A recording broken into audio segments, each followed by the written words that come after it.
Je pratique le yoga depuis l'âge de 12 ans.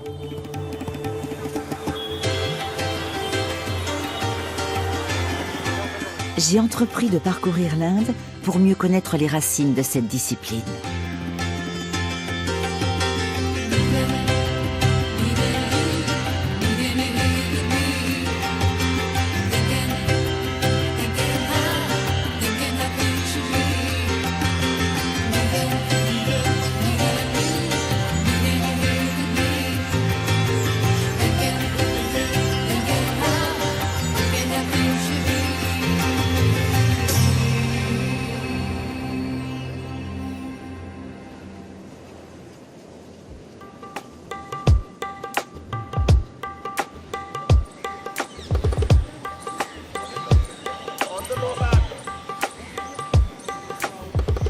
Première étape de mon périple aux origines du yoga, Delhi, dans le nord de l'Inde.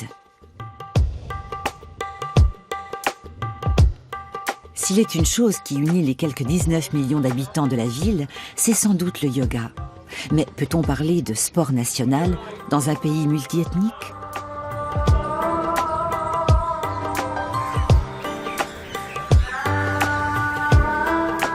En tout cas, l'Inde et l'Occident n'accordent pas du tout la même place à cette pratique, comme en témoigne ma promenade matinale dans le parc de Lodi, au cœur de la métropole. J'espère comprendre ici quel rôle joue le yoga aujourd'hui en Inde, dans le quotidien de la population.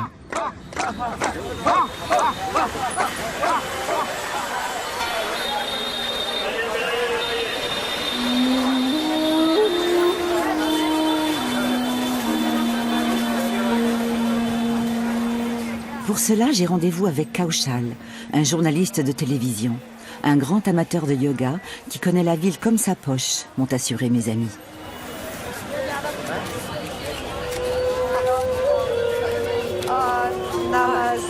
Namasté. Bienvenue en Inde. Bienvenue à Delhi. On fait ce geste pour se saluer, en signe d'amour et de paix. Voilà pour la partie visible. Mais ce qui se passe à l'intérieur est aussi lié au yoga. On dit que l'énergie se propage à travers le corps et s'échappe par les mains. Quand on tient les mains comme ça, le mouvement de l'énergie devient circulaire. Si les paumes sont bien l'une contre l'autre, elle ne peut pas s'échapper. C'est un flux continu. On conserve donc l'énergie en soi, elle circule dans le corps et on se sent revigoré, plein de vitalité. Bon, gardez l'énergie en soi pour qu'elle circule. Namasté, je vous salue depuis l'Inde. La foule, le vacarme, les couleurs, tout paraît excessif ici.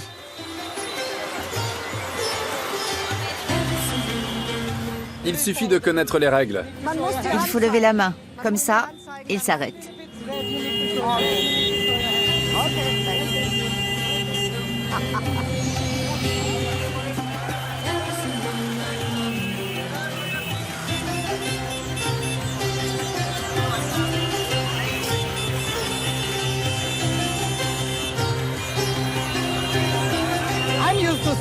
Je suis habitué au bruit. Certains trouvent que c'est le chaos, mais moi non. La vie en Inde est comme ça.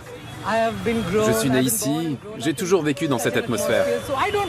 Pour moi, là, il n'y a pas trop de monde, ni trop d'agitation. C'est plutôt calme.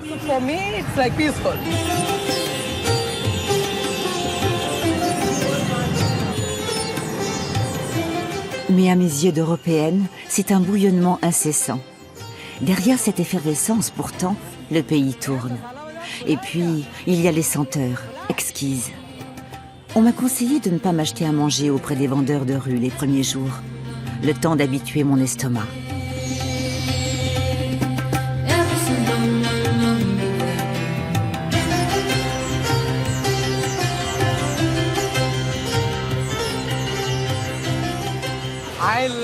J'adore la street food, j'avoue. En général, ça va, je la supporte sans problème. La plupart des Indiens en sont très friands. Et l'alimentation ayurvédique, sont-ils nombreux à suivre ces principes ? C'est une discipline. On doit se lever à telle heure, respecter tel intervalle entre le petit déjeuner et le déjeuner. Il faut être très régulier. Et utiliser certaines épices. Oui, adapter les épices et les aliments en fonction du moment. Il y a beaucoup de règles à suivre dans le mode de vie yogique et ayurvédique.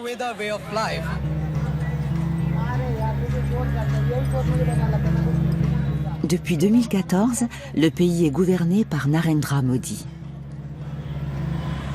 Le Premier ministre est un passionné de yoga, qu'il considère comme un voyage du moi au nous. Selon lui, l'humanité a besoin du yoga pour s'accomplir. C'est aussi le cadeau le plus précieux de l'Inde au monde.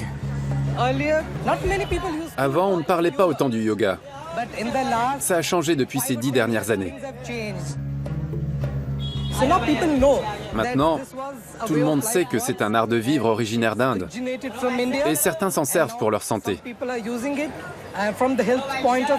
C'est devenu un outil pour aller mieux ou se soigner. Les gens en voient les bénéfices. Ils ont réintégré le yoga dans leur vie.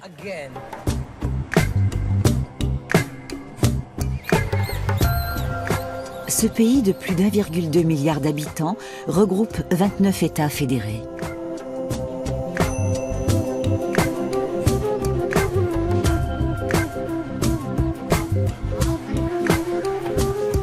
Les contrastes extrêmes sont au rendez-vous. Spiritualité et capitalisme, richesse et misère, tradition et avenir se côtoient allègrement. J'ai rendez-vous avec Garima Bhandari. Elle, c'est sans aucun doute l'avenir qu'elle représente. Salut Esther, ça va? Bien, et toi? Tu n'as pas trop attendu? Pas du tout. Garima est une influenceuse dans le monde du yoga. Elle a des dizaines de milliers d'abonnés sur les réseaux sociaux. Nous commençons par un peu de lèche-vitrine, mais ici, tout est trop occidental pour moi et trop indien pour Garima.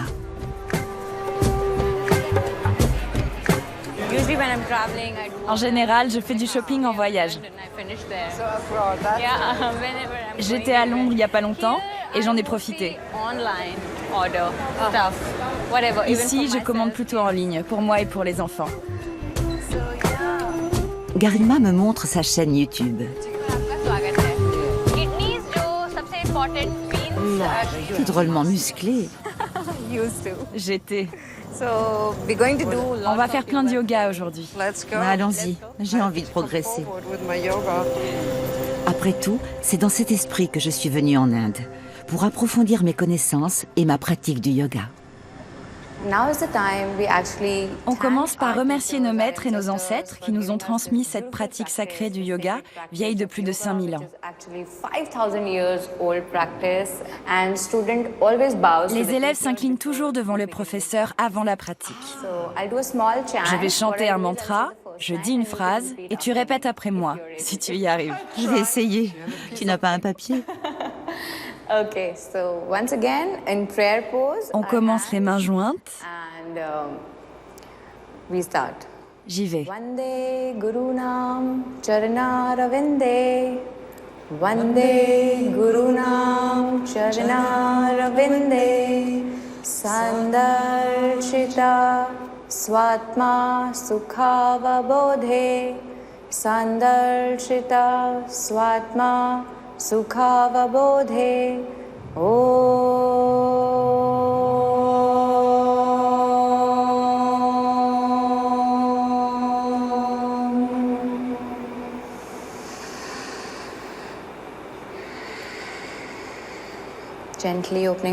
Ouvre doucement les yeux.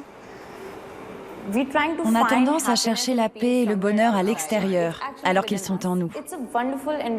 C'est très enrichissant de sentir intimement comment le yoga peut nous aider à prendre notre vie en main et à libérer nos émotions. Sans oublier la force physique qui se construit avec la pratique. C'est une alliance très agréable du corps et de l'esprit. La première fois que j'ai mis les pieds sur un tapis de yoga, j'étais en pleine crise affective. J'avais l'impression que mon univers s'écroulait. Ensuite, je n'ai plus jamais arrêté de pratiquer. Je suis très contente car Dieu m'a permis de partager à mon tour cette pratique avec beaucoup d'autres gens, de les encourager et de les aider à comprendre comment le yoga pouvait aussi changer leur monde à eux. C'est un des principes du yoga, servir et aider. On parle de karma yoga.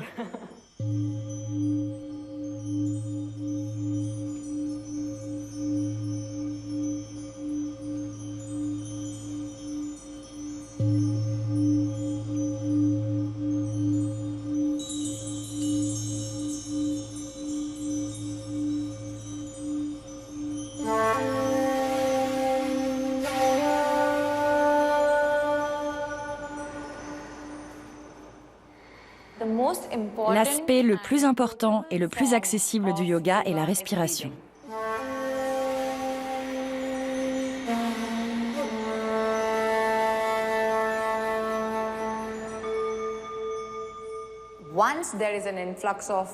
Quand on prend une profonde inspiration, l'oxygène se répand activement dans tout le corps jusqu'au cœur et au cerveau. Et dès qu'il atteint la tête, il agit comme un réveil.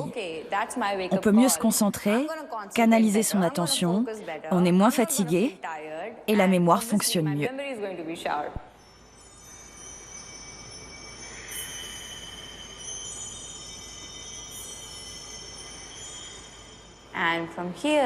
On va essayer d'aller en Paschimottanasana, une flexion avant.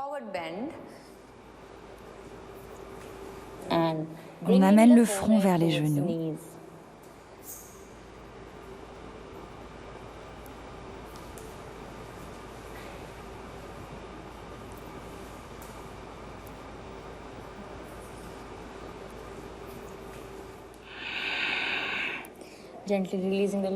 On relâche doucement la posture et on revient. On va maintenant soulever tout le corps, comme ça. La nuque en arrière, dans le prolongement de la colonne vertébrale. On rentre le ventre et on respire activement.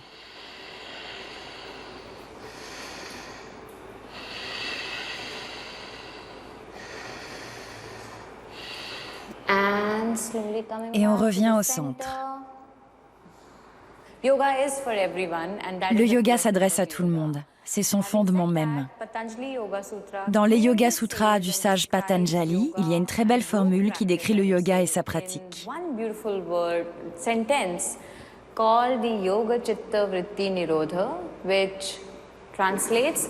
Autrement dit, le yoga, c'est l'apaisement des fluctuations de l'esprit. On passe notre temps à ressasser le passé ou à s'inquiéter de l'avenir. Il faut oublier ces inquiétudes pour se recentrer sur le présent. C'est l'essence même du yoga. Fortifier l'esprit pour parvenir à aller de l'avant et à prendre soin de soi, tout en restant concentré. Et à la fin de toute séance de yoga, arrive le grand moment, tant attendu, le point culminant, la posture que tout le monde peut faire. Shavasana. On va donc s'allonger sur le sol, sans bouger, comme un cadavre. On relâche le corps dans une position naturelle. On s'étale complètement dans le sol, paume de main tournée vers le ciel. Et on ferme doucement les yeux.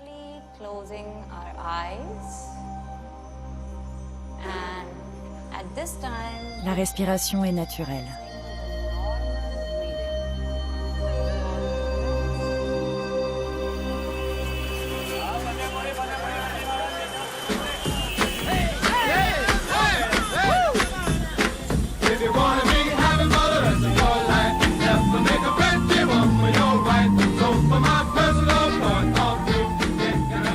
Le lendemain matin, la journée démarre à 6 heures dans les rires et la bonne humeur.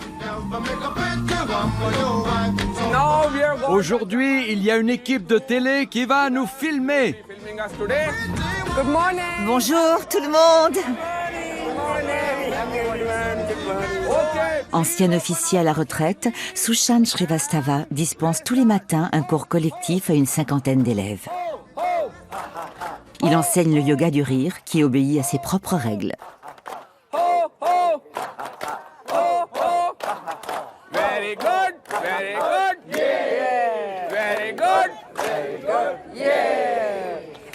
Maintenant qu'on a bien applaudi, on inspire. On expire. Inspirez. Inspirez. Inspirez. Et encore. Inspirez.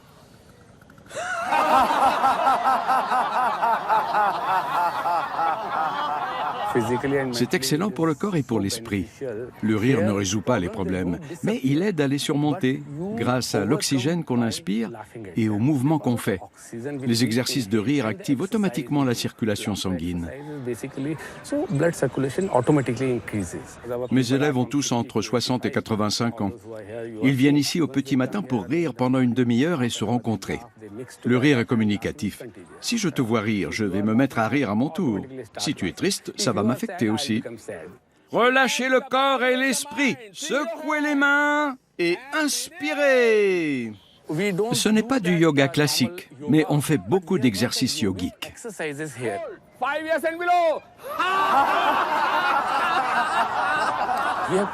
On a réuni le rire et le yoga. Le yoga repose sur un travail respiratoire et la respiration permet de nous relier à l'univers.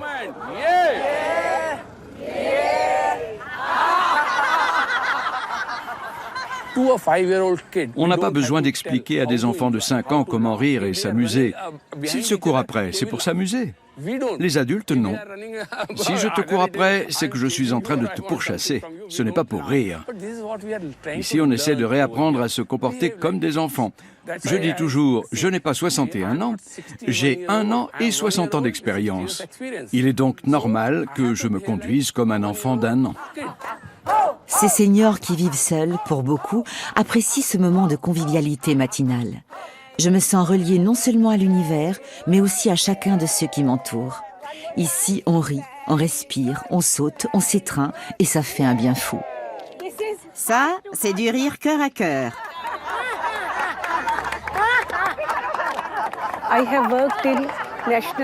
J'ai travaillé pendant 25 ans pour les services de santé britanniques. Et un jour, je suis allée à un salon dédié au bien-être. Sur un des stands, il y avait un grand groupe de visiteurs qui n'arrêtaient pas de rire. Je ne comprenais pas ce qu'ils faisaient. La séance était dirigée par une Anglaise d'un certain âge. À la fin, je suis allée lui dire que ça m'intéresserait d'apprendre à faire ça. Elle m'a demandé « Vous venez d'où ?» « Je viens d'Inde. » Elle m'a expliqué qu'elle s'était formée en Inde. Et je lui ai répondu « Les meilleures choses sont indiennes. »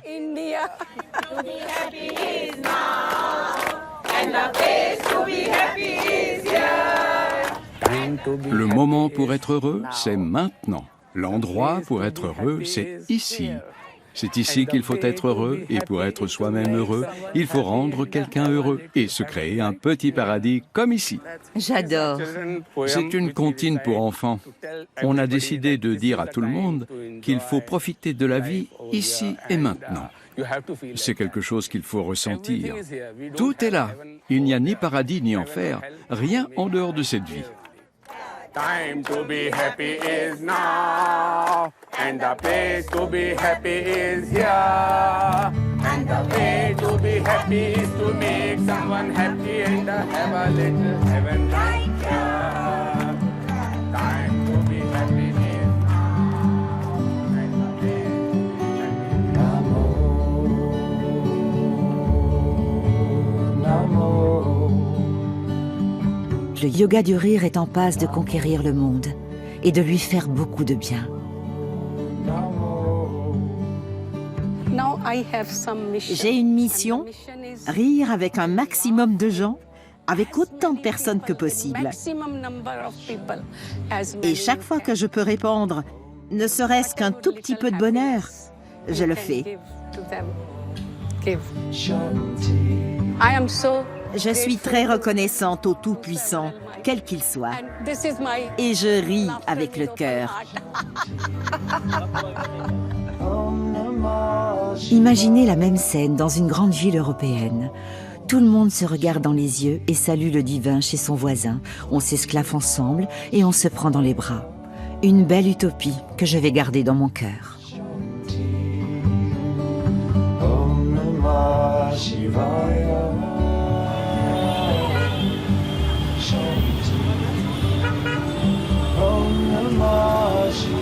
On pourrait croire que le stress est une invention occidentale, mais les Indiens ne sont pas épargnés par la pression de la performance et de la réussite.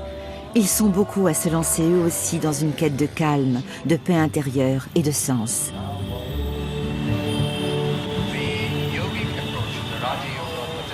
On trouve sur Internet d'innombrables vidéos de gourous qui proposent leur aide pour trouver le chemin de l'introspection.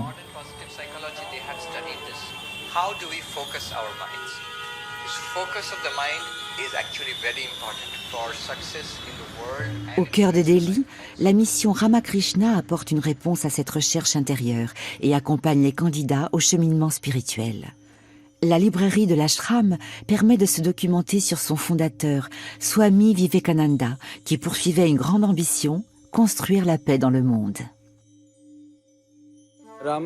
La mission Ramakrishna a été créée le 1er mai 1897 par Swami Vivekananda. Il en a établi les principes directeurs et les règles de fonctionnement.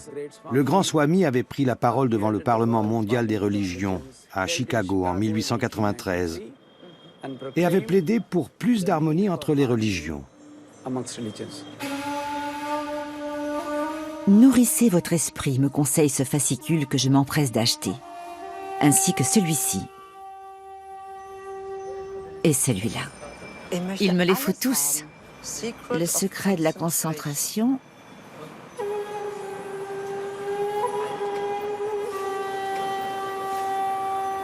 l'esprit et les problèmes d'aujourd'hui. Le cheminement intérieur conduit vers la source de toute vie, jusqu'à l'éveil spirituel et au divin en soi. Le yoga, c'est tout cela à la fois. Le mot yoga est extrêmement mal compris aujourd'hui. Tout l'hindouisme traditionnel repose sur la recherche de la vérité en soi. Il s'agit de se connaître soi-même au plus près. C'est le but de la vie. Le yoga y contribue dans la mesure où si le corps est bien entraîné et en bonne santé, on est capable d'aller plus loin, de pratiquer la tapasya, l'ascèse, et de rester assis de longues heures en méditant. L'utilité du yoga réside donc dans la préparation du corps en vue d'objectifs supérieurs. Si vous voulez venir chez nous, il vaut donc mieux déjà posséder une certaine expérience dans ce domaine. Tout le monde est le bienvenu à la mission Ramakrishna, quelle que soit sa religion. J'y retrouve Kaushal pour une séance de méditation.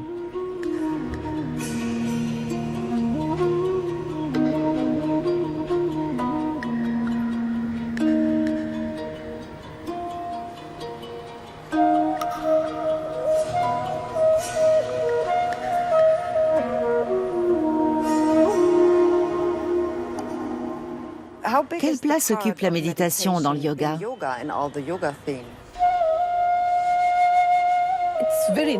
Les deux sont étroitement liés. La méditation fait partie du yoga depuis des millénaires. On se rend dans un endroit retiré, on s'installe dans une position assise et on s'imprègne des lieux.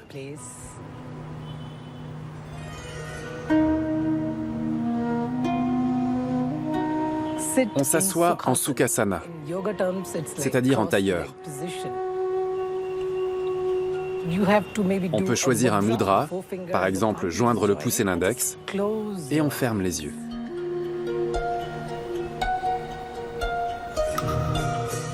Et si j'ai des pensées qui me viennent, je fais quoi? Ressens ton moi intérieur. Quand tu respires, est-ce que tu sens l'air qui passe? Les battements de ton cœur? Est-ce que tu peux tourner le regard vers l'intérieur du corps? Sentir ce qui s'y passe? Il faut se couper du monde extérieur et se détacher complètement pendant la méditation. C'est l'objectif. Shanti, Dharma, Satya, Prema, Shanti, Quelle est l'importance du yoga pour l'Inde en tant que nation? Pourquoi pour l'Inde? Le yoga est important pour le monde entier, pour tout l'univers. C'est une pratique fédératrice dans notre époque troublée. Le yoga offre la possibilité, à l'échelle de la planète et pas seulement d'un pays, de vivre dans la paix et l'harmonie et d'accéder au bonheur. En sanskrit, le mot yoga signifie l'union, le lien.